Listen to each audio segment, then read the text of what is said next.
When I first dragged this Honda Prelude off the drive, it had been sitting for years. Dusty, faded and forgotten, we stripped it down and started prepping every panel, chasing perfection with endless sanding and filler. Then came the primer, the real first sign of life. Layer by layer, we laid down Honda's Nighthawk Black, bringing the car back to its original shine. Finally, we pulled off the masking and polished it to a mirror finish. And today, after all that work, the Prelude is ready to come home.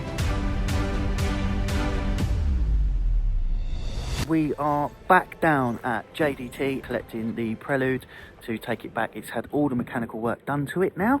The car's not actually here, it's around the corner. Here she is. So, just collected the keys off Justin. Give her a start up to see how she gets on. I'm actually really excited to drive this car, to be honest.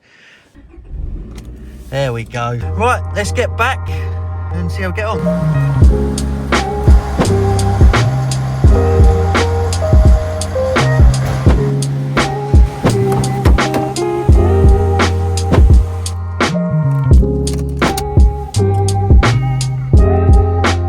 I would like to say a massive thank you to Justin, who runs JDT. They are a Honda specialist. He was a Honda Master Tech for a very long time, I think over 10 years, and he really knows what he's doing when it comes to Hondas. And in all fairness, he has done a glorious job on this car. I will put all of his details in the description so you know where to find him. Right, so what have we done? First and foremost, it didn't go into reverse. Now, I have, from talking with Justin, found out that that was probably me when I went and took the car up to the North Coast 500 and drove around it. We've done 1,800 miles in 5 days, me and my mate. Had a great time, loved it, would definitely recommend it, and we'll probably go back. But I was used to driving cars with 6 gears, and I think me and my mate, because we were both just as bad as each other, tended to try and put it into 6th. And I think what that done is it messed up the synchro slightly in 5th gear, which is also for reverse. So what Justin done is he's took the gearbox out of the car, he's fully stripped the gearbox, and he has carefully and very meticulously ground off all the little burrs on the synchro and got it all back. And I haven't actually put it in reverse yet, but he tells me that it goes in reverse perfectly fine now and it's all sorted. Whilst he was there, he put a new clutch in, but new brakes all round, pads and discs. He's also put new track rod ends on, and a few other bits, and something to do with rear suspension as well. But the car, mechanically wise, is now as good as it can be. It's also been serviced and MOT. Let's talk Honda Prelude. This particular car is a 99, so it's one of the last ones. Towards the end of the run, they've done the Motegi edition. What was special about that? Well, they didn't make many of them, for one. Genuine Motegis anyway. You could buy the kit as an accessory, which was the skirts and the spoiler and the wheels, funny enough. So a lot of people put it on as an accessory and didn't actually buy the Motegi. This particular car was a demo, so it is a genuine Motegi. So it makes it very rare because there wasn't many of them around. It's got a 2.2 litre VTEC engine. Now you've got the red top with the 2.2. There are black top 2.2s, but the later cars, including the Motegi, came with the red top engine, which had slightly more power. 197 brake horsepower to be precise, which was not bad back in the day. So yeah, and the Motegi came with everything basically. You've got lowered suspension, sportier suspension, you've got the bigger wheels, you've got the kit, you've got the fog lights and a few other bits. This car has rear wheel steering, so when you're going slow, the wheels will steer the opposite direction, and when you're actually travelling fast, they'll steer with you slightly to give you a better turning circle and better handling. Other than that, we've got a sunroof, we've got heated seats, we've got cruise control. What more could you ask for back in the late 90s? But the best thing about it, because it's a Honda, we've got VTEC. I can show you it a little bit here, so you'll probably be able to hear it, but as we get up the rev range, you might not be able to hear it because they have a sound quality not that good, but we get the VTEC kicking in, and it's just amazing, and that pulls pretty well. Classic Honda sound. When I took this up on the North Coast 500, it was truly fantastic. You know, the roads up there are beautiful. At the minute, I'm driving on the UK motorway in the rain, it's not fun, it's boring. It is just truly fantastic. Really fun little car to drive. 4th gear overtake of this lorry. So, and you're in a VTEC about now. And you've got to love a naturally aspirated engine, you know, that instant throttle response is just fantastic. It's not the fastest car in the world, especially by modern day terms. Who cares? But yeah, we'll get back to Phil's, and then we've got the task of polishing this car up, getting it looking lovely. Right, so back at Phil's, and one of the first things that I want to crack on with is getting this rocker cover, or a head cover, I don't know what you call it really, cam cover, painted red again because it looks a bit rough.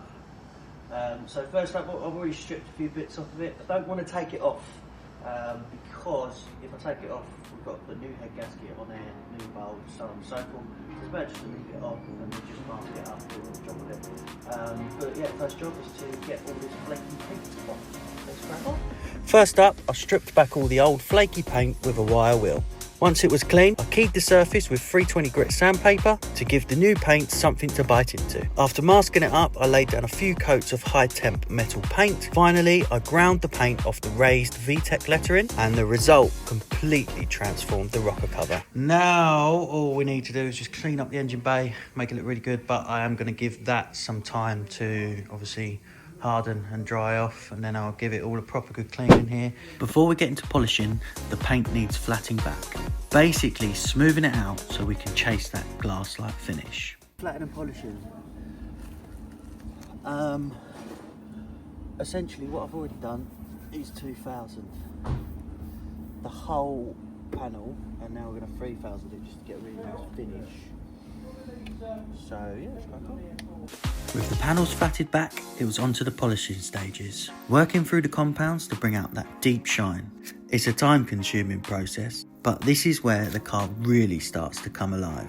Hours and hours of going panel by panel, chasing reflections until eventually, well, I was feeling it. I'm knackered. Car is fully polished now. Let's have a look. So as you can see, I've still got to wax it, but it is now polished. So there we have it, all polished, all waxed, looking lovely. Time to get the wheels off, get them refurbished, but that looks absolutely fantastic. She's jacked up, wheels are off. I am going to send the wheels off, I'll show you in a second. Got to paint these, they look awful.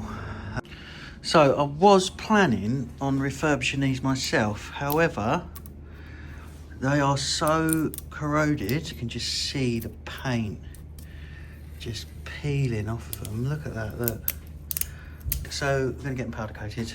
Wheels are back. I'll show you. Look at them.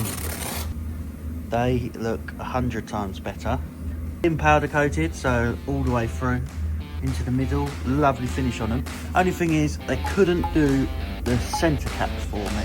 So, over here, I've prepped them, I've primed them, but I'm going to paint them as close to match as I can to the wheels. So let's see how I get on.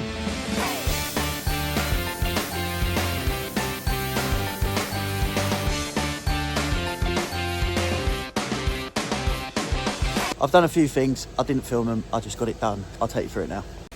Wheels are back on, torqued up. I've put the skirts back on. I've just got to polish them today. I've done the weather strips. I managed to get them off, strip them and wrap them. Today, what we've got to do, we've got to polish up the skirts. I've got to put the rear badge back on, tidy up the mess that I made there. So I put on the Eggy for the Motegi badge because this had fallen off. So I stuck that back on. This is just residue from the tape where I was holding it on. Clean that up. And then I've got to take vinyl that's on the fog lights off, bit of good clean, she's done. With the finish line in sight, it was all about those final touches. I polished and waxed the side skirts, glued down the loose windscreen rubber, and brought the rear bumper back to life with a new badge. Then came the detail work. Wheels first, decontaminated with iron fallout remover, tyre cleaner and wheel cleaner, onto the body, bug and grime remover, rinse, snow foam, rinse again, And finally, a proper contact wash and dry. And with everything now spotless, there's only one thing left to show you. Remember how it started? Sitting on a driveway, forgotten, paint faded and tired.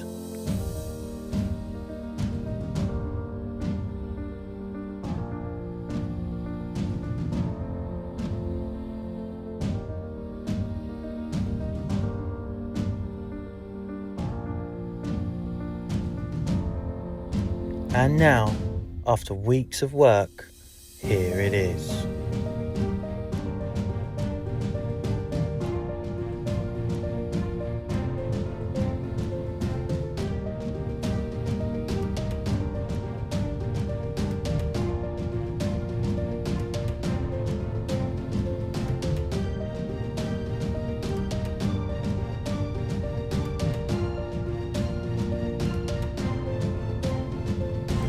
There we have it, guys, all completed. I am so happy with how this car has turned out. It looks amazing. Thank you very much for watching. Like, subscribe, comment. I'll see you in the next one.